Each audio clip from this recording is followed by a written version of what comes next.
Rome, a name that echoes through history, a city that rose from legend and built one of the greatest empires the world has ever known. A civilization of power, ambition, and culture whose influence can still be felt today. Its roads stretched across continents, its laws shaped the world, and its stories continue to captivate us even centuries after its fall. Tonight, we take a journey through the entire history of ancient Rome, from its mythical beginnings to its final days. So, find a comfortable place to relax. Close your eyes if you wish. And let the story of Rome unfold. The story of Rome begins with a tale passed down for generations. A story of two brothers, Romulus and Remus, born of a princess and the god Mars, abandoned as infants and raised by a she-wolf.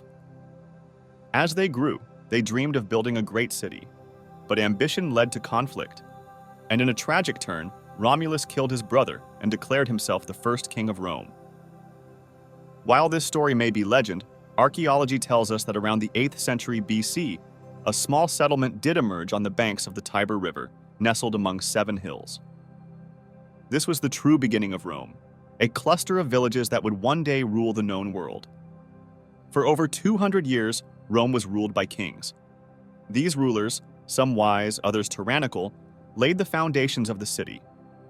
They built the first temples, established religious traditions, and created the Senate, a council of elders who advised the king. Over time, Rome grew, absorbing neighboring tribes, expanding its influence, and developing its unique identity. But power can breed resentment. And in 509 BC, the Romans overthrew their last king, Tarquinius Superbus, a ruler they saw as cruel and oppressive. The people swore never to be ruled by a king again. And in his place, they built something new. Something revolutionary. A republic. The Roman Republic was a bold experiment in governance, one where power was shared among elected officials rather than resting with a single ruler.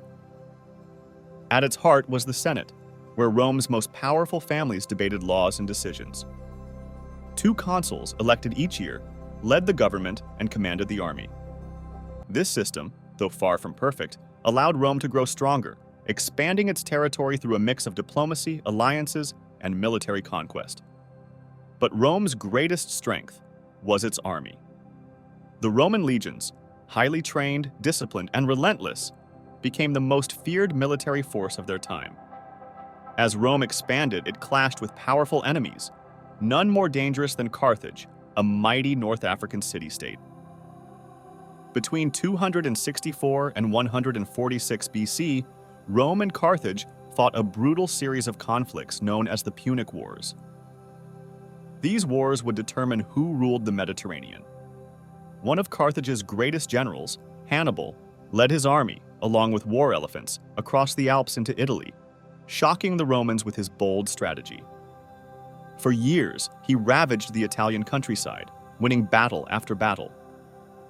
But Rome, stubborn and resilient, refused to surrender. Eventually, the Romans, led by Scipio Africanus, turned the tide, attacking Carthage itself and forcing Hannibal to retreat. By the end of the Third Punic War, Carthage was utterly destroyed, its people enslaved, its city burned to the ground. Rome was now the dominant power in the Mediterranean. But with great power came great internal struggles. As Rome's empire grew, so did inequality. Wealth from conquered lands flowed into the hands of the elite, while the common people struggled.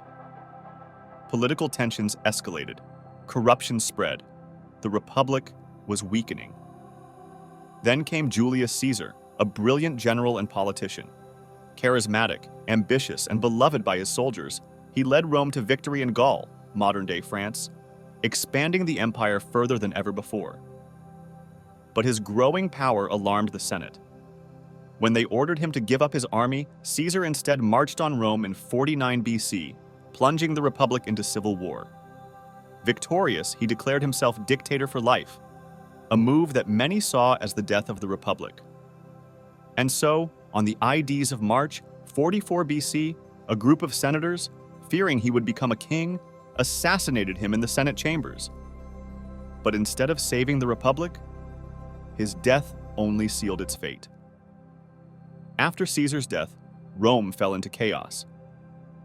Civil war raged until finally his great-nephew Octavian, later known as Augustus, emerged as the sole ruler.